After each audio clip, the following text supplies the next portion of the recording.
Hello everyone. स्वागत है आपका पुनः एक बार पॉलिटिकल साइंस की क्लास में। हम आज अपन के कल के चैप्टर से आगे बढ़ेंगे। जैसा कि आप सबको पता होगा, कल हम एक्सप्लोर कर रहे थे अपने फर्स्ट यूनिट का chapter constitution and classification of constitutions, संविधानों का वर्गीकरण। कल हमने किया था संविधानों के वर्गीकरण में संविधानों के दो प्रकारों का, टू टाइप्स ऑफ कॉन्स्टिट्यूशन को एक्सप्लोर किया था। आज हम संविधानों के तीसरे प्रकार की बात करेंगे।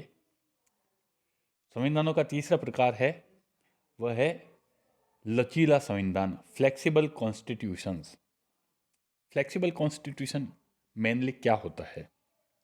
आप लोगों ने अपने फर्स्ट ईयर में अमेंडमेंट्स ऑफ कॉन्स्टिट्यूशन पढ़ा होगा, संविधान संशोधन की प्रोसेस के बारे में, प्रोसीजर के बारे में पढ़ा होगा।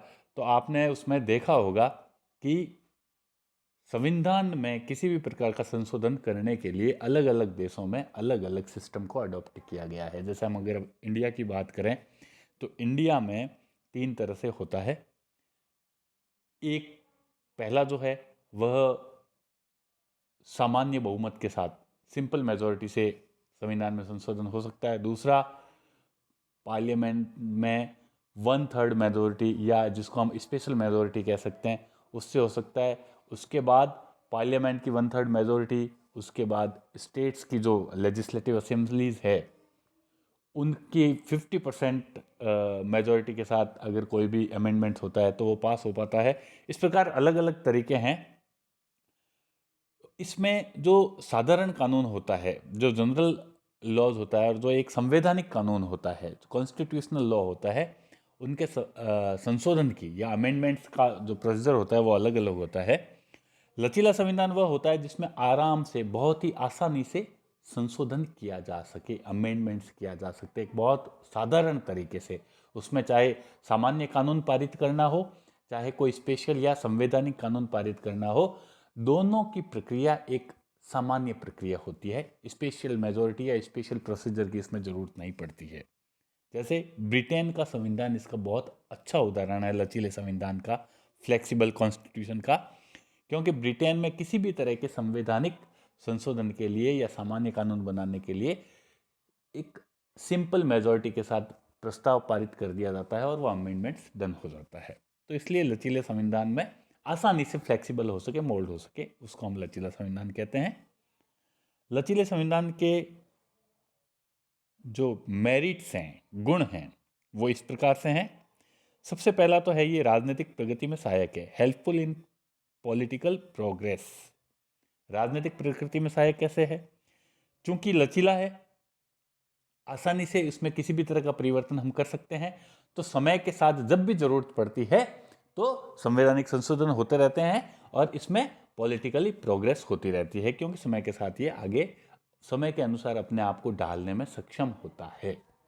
दूसरा जो है, आंतरिक विद्रोह और क्रांतियों से रक्षा, safety from internal revolt and revolutions.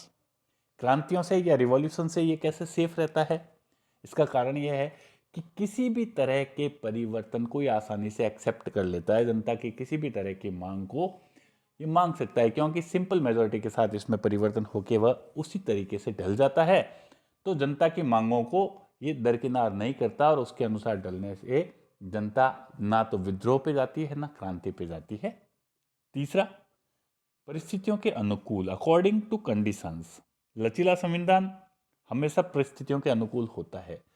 जिस तरह की जनता की भावनाएं होती है उसी तरह से उसमें ढल जाना उसका एक बहुत बड़ा गुण होता है। इसलिए हर परिस्थिति में यह कहीं ना कहीं जन भावनाओं के अनुसार चलता रहता है। और चौथा, आपातकाल में उपयोगी, यूजफुल इन इमरजेंसी। किस तरह से?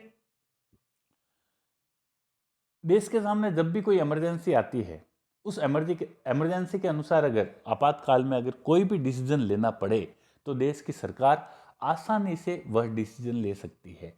क्यों? संवैधानिक नियमों को आसानी से परिवर्तित किया जा सकता है, इमरजेंसी के अनुसार डाला जा सकता है। इसलिए इमरजेंसी में ये बहुत ही यूजफुल है। इसी तरह से लचीले संविधान के जितने गुण हैं उतने ही कुछ दोष भी इसमें पाए जाते हैं। डीमेरिट्स ऑफ फ्लेक्सिबल कॉन्स्टिट्यूशंस किस तरह से हैं? सबसे पहला तो जो इसका दोष है वह है स्थायित्व का अभाव, लेक ऑफ परमानेंसी। परमानेंट नहीं है। क्यों? क्योंकि लचीला है, फ्लेक्सिबल है, कभी भी परिवर्तन हो सकता है। तो एक जो डेफिनेट कॉन्स्टिट्यूशन वाला जो गुण होता है वो इसमें नहीं होता है। इसमें स्थायित्व का हमेशा ही अभाव रहता है। दूसरा, यह राजनीतिक दलों के हाथों का खिलौना बन जाता है, पपेट बन जाता है पॉलिटिकल पार्टीज की। किस तरह से?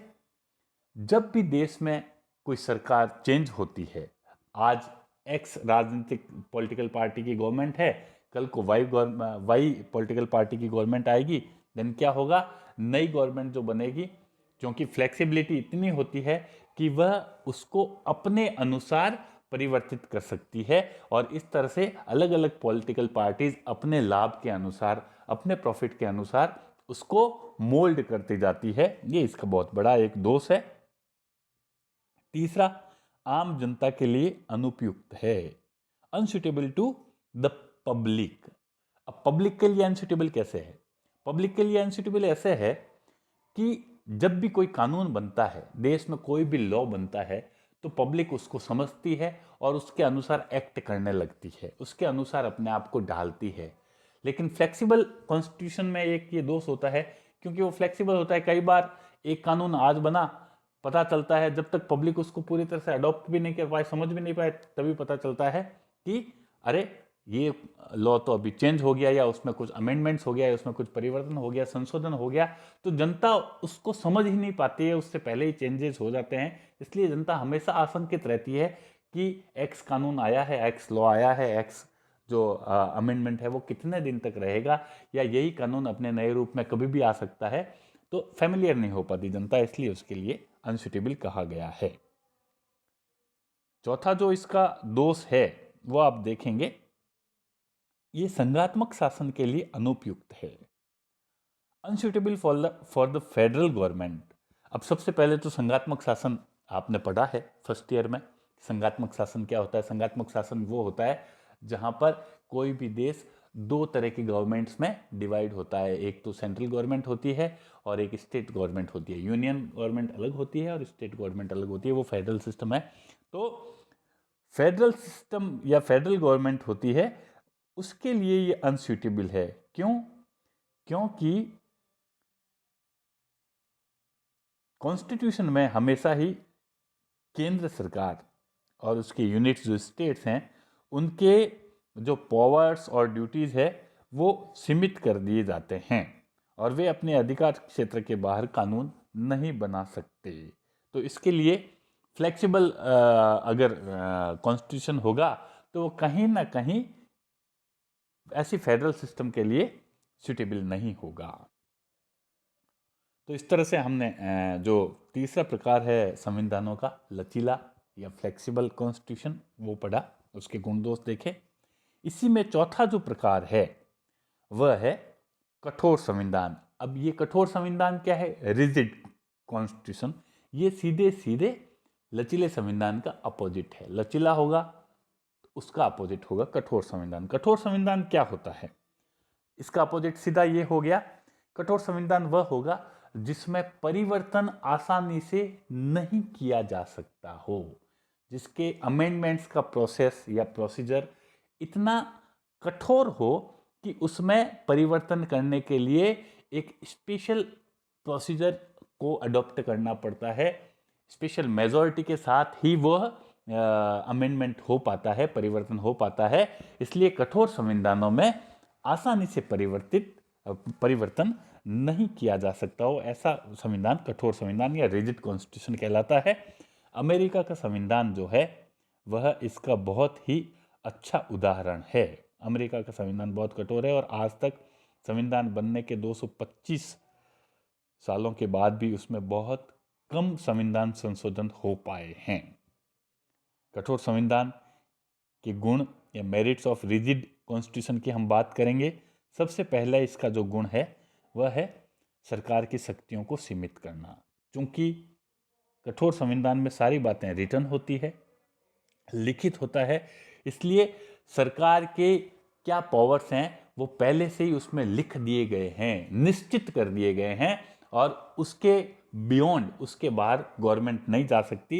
इसलिए सरकार की शक्तियों को, गवर्नमेंट के जो पावर्स है वो बहुत ही सीमित कर देता है, लिमिट में रखता है गवर्नमेंट्स को। दूसरा, स्पष्ट तथा निश्चित संविधान, क्लियर एंड डेफिनेट कॉन्स्टिट्यूशन है। सेम चीज है, कठोर होता है, कठोर क्योंकि लिखित होता है, परिवर्तन आसानी से नहीं हो पाता इसमें। तो इसमें जो भी जो प्रोसेस दिया गया है वह एकदम डिफिनेट होता है और स्पष्ट होता है, उसमें परिवर्तन हो नहीं पाता है और काफी समय तक वह प्रोसेस चलता रहता है। आप देखिए, अमेरिका के संविधान की हम अभी बात कर रहे थे। अमेरिकी संविधान को बने हुए लगभग 225 वर्ष हो गए हैं और उसमें अभी तक टोटल 27 संशोधन हुए हैं, 27 संशोधन हुए हैं। तो आप देखिए कितने ऐसे कानून हैं जो काफ़ी पुराने समय से चल रहे हैं और उनमें संशोधन की गुंजाइश नहीं है। क्यों? क्योंकि वहाँ पे परिवर्तन करना बहुत ही मुश्किल है, बहुत ही एक स्पेशल प्रोसीजर को वहाँ पे अपनाना पड़ता है परिवर्तन के लिए। तीसरा जो इसका गुण है, नागरिकों के अधिकारों की रक्षा, safety of civil rights. Safety of civil rights कैसे? ऐसे जो कठोर संविधान जहाँ पे होते हैं वहाँ पे नागरिक वास्तव में अपने जो फंडामेंटल राइट्स है उनका सही तरीके से उपयोग कर पाते हैं। क्यों? क्योंकि आसानी से नागरिकों के अधिकारों का, उनके फंडामेंटल राइट्स का गवर्नमेंट अधिग्रहण या जिसको हम कहते हैं उसको समाप्त नहीं कर सकती, उसको हाईजैक नहीं कर सकती। क्यों? क्योंकि संविधान में सारा प्रोसीजर स्पष्ट और निश्चित तौर पर लिख दिया गया है, लिखित में, और उसको आसानी से परिवर्तित नहीं किया जा सकता। पांचवा जो इसका गुण है वह है शासन और शासित में उचित संबंध निश्चित करना, to settle the proper relation between government and govern. शासक और शासित, इसमें कौन हो गए? शासित हो गई जनता और शासन करने वाला शासक कहलाता है। तो गवर्नमेंट शासन करती है, गवर्नमेंट और जनता में, चूंकि ऐसे संविधानों में सारे प्रावधान पहले से ही निश्चित कर दिए गए हैं, जनता के क्या अधिकार होंगे और सरकार की शक्तियां कितनी होगी, हर एक की एक लिमिट तय की गई है। इसलिए ना तो सरकार अपने लिमिट को क्रॉस करती है और ना ही जो जनता है वह अपने अधिकारों से बाहर आती है। दोनों को ही अपने अधिकार और कर्तव्यों का पता होता है। इसलिए सरकार और जनता में एक अच्छे संबंधों का यहाँ पे विकसित होना लाजमी हो जाता है। उसके बाद संघात्मक राज्य के लिए आवश्यक, necessary to the federal state. Federal state की हमने अभी बात की। संघात्मक राज्यों के लिए कठोर संविधान संघात्मक राज्यों के लिए इसलिए यूजफुल है, इसलिए आवश्यक है कि ये दोनों ही प्रकार की सरकारों को, जो राज्यों की सरकार और केंद्र की सरकार है, एक निश्चितता प्रदान करता है। क्यों? क्योंकि स्टेट्स इसमें निर्भीक होते हैं, उनको पता है कि हमें जो पावर्स कॉन्स्टिट्यूशन से मिले हैं उन पावर्स को जो सेंट्रल गवर्नमेंट है वह हाईजैक नहीं करेगी या वह कभी भी अपने मनमाने ढंग से हमारे ऊपर अपने कानून नहीं थोप सकती। इसलिए स्टेट्स हमेशा ही ऐसे कानूनों के साथ, अपने पावर्स के साथ हमेशा निश्चित रहते हैं। इन गुणों के साथ ही जो कठोर संविधान होता है, रिजिड कॉन्स्टिट्यूशन होता है, उसके कुछ दोष भी हैं। दोषों पे हम एक नज़र डालेंगे। पहला जो दोष है, प्रगति में बाधक है, हिंड्रेंस इन द प्रोग्रेस। क्योंकि कठोर होता है, आसानी से परिवर्तित नहीं हो जाता, तो समय के साथ जब परिवर्तन नहीं होगा तो हम सभी समझते हैं कि पुराने कानून बने हुए हैं। आज के समय में कई ऐसे कानून हैं जो एग्जिस्ट नहीं करते हैं, लेकिन चूंकि वो परिवर्तित नहीं हुए तो उनको झेलना पड़ता है और कहीं न कहीं वह समय के साथ प्रगति में, देश की प्रगति में बाधक बन जाते हैं। दूसरा, क्रांति की संभावना।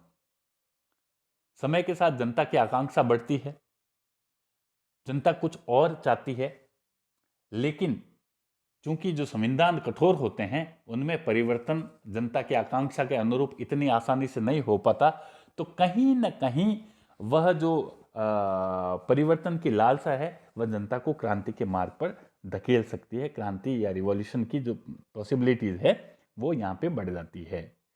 फिर तीसरी जो चीज़ है वह है समय के साथ नहीं, नॉट अकॉर्डिंग टू टाइम। एक बार जो संविधान बन गया, अगर उसमें समय के साथ परिवर्तन नहीं हो पाता तो आने वाले समय में कहीं न कहीं वह रिलेवेंट नहीं रहता। आप एक इतना सा सोचिए, हमारा संविधान 1950 में बना और उस समय के जो प्रावधान है अगर उनमें संशोधन नहीं किया जाए और 1950s की जो कंडीशंस को देख के बनाए गए कानून अगर आज 2020 में भी लागू कर दिए जाए तो हम सभी समझते हैं कि वह समय के अनुरूप नहीं होंगे। कहीं न कहीं उनमें परिवर्तन की एक संभावना रहती है, लेकिन जब कठोर संविधान होता है तो वो परिवर्तन इतनी आसानी से हो नहीं पाता और इस कारण वह समय के साथ नहीं होते। पांचवा इसका एक और दोष दिया गया है कि दलीय प्रभाव को रोकने में असमर्थ हैं। हम बात करते हैं कि कठोर संविधान होता है तो राजनीतिक दल अपनी मनमानी नहीं कर सकते, लेकिन फिर भी हम जानते हैं कि संसद में जब सरकार पावर में होती है, जिस राजनीतिक दल की सरकार पावर में होती है, तो कहीं न कहीं उस कठोर संविधान उसके प्रभाव को कम जरूर कर सकता है लेकिन रोक नहीं सकता। और भी बहुत सारी चीज़ें हैं, जैसे आपने एक देखा होगा अध्यादेश जो होता है, अध्यादेश के जरिए कानूनों में परिवर्तन हो सकता है, ऑर्डिनेंस जो सरकार लाती है जब, तो कहीं ना कहीं राजनीतिक दल पूरी तरह से ये रोक नहीं पाता। इस तरह से कठोर संविधान के कुछ दोष होते हुए भी हम ये कह सकते हैं कि वर्तमान समय में कठोर संविधान का चलन ज़्यादा है। क्यों? आज अधिकांश देश कठोर संविधान की मांग करते हैं क्योंकि कठोर संविधान में जनता और सरकार दोनों ही अपने अपने एरिया, अपनी अपनी लिमिट में रह के शासन करते हैं और शासित रहते हैं। तो इस तरह से वर्तमान समय में सभी देश कठोर संविधान पे ज़्यादा भरोसा करते हैं। अब हमने कंक्लूजन अगर हम बात करें अपने इस चैप्टर की, तो हमने 4 प्रकार संविधानों के देखे। 4 प्रकारों में एक अलिखित और लिखित संविधान, और तीसरा लचीला और चौथा कठोर। अब कई लोग संविधानों को 6 प्रकार का भी बताते हैं। उसमें यह है, पहला अलिखित अनरिटन हो गया, दूसरा लिखित संविधान हो गया, रिटन हो गया, तीसरा लचीला हो गया, फ्लेक्सिबल हो गया, चौथा कठोर या रिजिड हो गया, पांचवा विकसित संविधान, विकसित यानी इवॉल्व जो संविधान हमने कल देखा था, और छठा हो गया निर्मित संविधान, इनेक्टेड। ठीक है, लेकिन अलिखित और इवॉल्व और जो अलिखित और विकसित संविधान एक ही तरह के संविधान हैं, और जो निर्मित या इनेक्टेड जिसको हम बोलते हैं वह और लिखित संविधान एक ही तरह के संविधान होते हैं। इसलिए हम अगर मुख्यतः बात करते हैं तो संविधानों के मुख्य रूप से 4 ही प्रकार होते हैं। इनके गुण और दोष हमने देखे हैं। तो फाइनली जब सभी प्रकार के संविधानों में गुण भी पाए जाते हैं और दोष भी पाए जाते हैं, तो एक अच्छा संविधान किसको कहेंगे, या एक ऐसा अच्छा संविधान कौन सा हो जिसमें क्या क्या गुण होने आवश्यक हैं, ये हम देखेंगे। तो आप देखिए, एक अच्छा संविधान हमेशा ही स्पष्ट और निश्चित होना चाहिए, है ना। इसमें सभी तरह के संविधानों के जो गुण हैं वह होने चाहिए। दूसरी, इसकी जो विशेषता होनी चाहिए अच्छे संविधान की, वह है ब्रीफनेस, संक्षिप्तता। बहुत ज़्यादा बड़ा संविधान भी नहीं होना चाहिए जो जनता जिसको समझ ही ना पाए। इतने सारे उसमें पार्ट्स होते हैं, उसके सब पार्ट्स होते हैं, उसकी धाराएं जो होती है, संक्षिप्त हो, जिसमें केवल शासन की मुख्य रूप से जो संचालन पद्धति हो वह उसमें होनी चाहिए। साथ ही व्यापकता, स्प्रेडनेस, संक्षिप्तता के साथ ही व्यापकता भी जरूरी है। इतना भी संक्षिप्त नहीं हो कि बहुत सारे जो प्रावधान है वह केवल उस मोड पे हो जाए कि हाँ चलो ठीक है, उसको समझ लिया गया है। इतना संक्षिप्त भी नहीं होना चाहिए कि उसकी व्याख्या फिर न्यायाधीश अपने अपनी तरीके से कर सके। उसमें जो मूल बातें हैं वो व्यापक रूप से समझाई जानी चाहिए। स्प्रेडनेस उसमें जरूर होना चाहिए। सभी महत्वपूर्ण बातों का उल्लेख उसमें किया जाना आवश्यक है। उसके बाद मौलिक अधिकारों का उल्लेख। Reference of fundamental rights. किसी भी अच्छे संविधान की सबसे बड़ी विशेषता यह है कि उसमें नागरिकों के मौलिक अधिकार जो होते हैं, फंडामेंटल राइट्स होते हैं, वह आवश्यक रूप से लिखित रूप में मौजूद होने चाहिए, ताकि कोई भी गवर्नमेंट नागरिकों के राइट्स को समाप्त ना कर सके या उनके साथ किसी भी तरह का खिलवाड़ ना कर सके। पांचवी उसकी विशेषता होनी चाहिए न्यायपालिका की स्वतंत्रता एवं सर्वोच्चता। किसी भी संविधान में जुडिशरी जो है, जुडिशरी हमेशा ही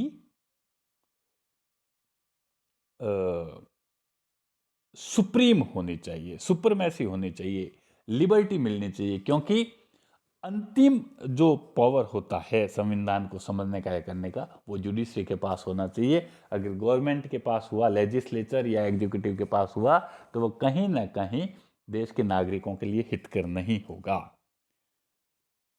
छठी जो विशेषता होनी चाहिए एक अच्छे संविधान की, वह है संविधान में संशोधन प्रणाली का पाया जाना, provision of the amendment system in the constitution.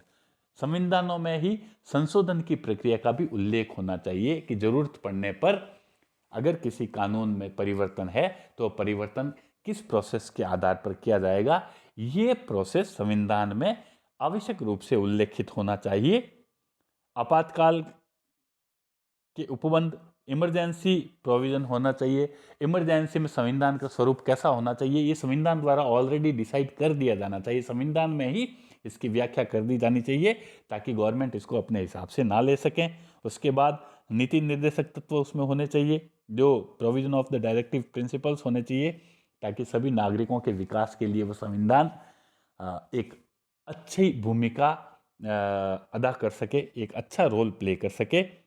फिर जन भावनाओं के अनुसार होना चाहिए। संविधान वैसा ही होना चाहिए किसी भी देश का जैसा उस देश के नागरिक चाहते हो, क्योंकि नागरिकों कोई भी देश या कोई भी देश की सरकार हमेशा उस देश के नागरिकों के लिए होती है। और प्रजातंत्र में या लोकतंत्र में तो आप जानते ही हैं, जब हम बात करते हैं लोकतंत्र की, तो ये जनता का जनता के लिए और जनता के द्वारा होता है।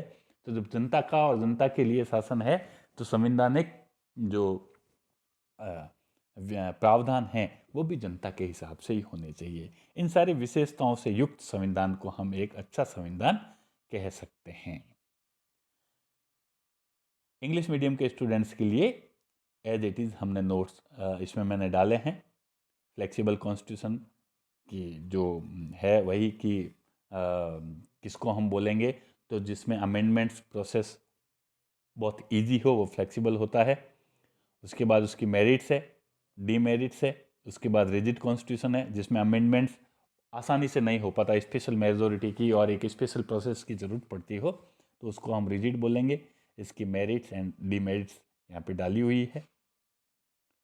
फिर मैंने आपको बताया था कि इवोल्यूटेड कॉन्स्टिट्यूशन और एनेक्टेड कॉन्स्टिट्यूशन को भी लोग एक अलग फॉर्म मानते हैं, लेकिन वही अनरिटन और रिटन कॉन्स्टिट्यूशंस का ही ये दो रूप है। तो मुख्यतः इनको हम उसी के साथ पढ़ चुके हैं, पहले भी उन्हीं के साथ पढ़ेंगे। उसके बाद संविधान की विशेषताएं या characteristics of a good constitution, एक अच्छे संविधान में क्या गुण होने चाहिए, क्या उसके उपयोगिता होनी चाहिए, वो इसमें आपके सामने है। Constitution must be clear and definite होना चाहिए, हमने अभी पढ़ा। ब्रीफनेस होनी चाहिए, ब्रीफनेस के साथ ही स्प्रेडनेस भी जरूरी है। उसमें जो इंपॉर्टेंट फैक्ट्स हैं वो आवश्यक रूप से रिटन में होने ही चाहिए। रेफरेंस ऑफ फंडामेंटल राइट्स होना चाहिए।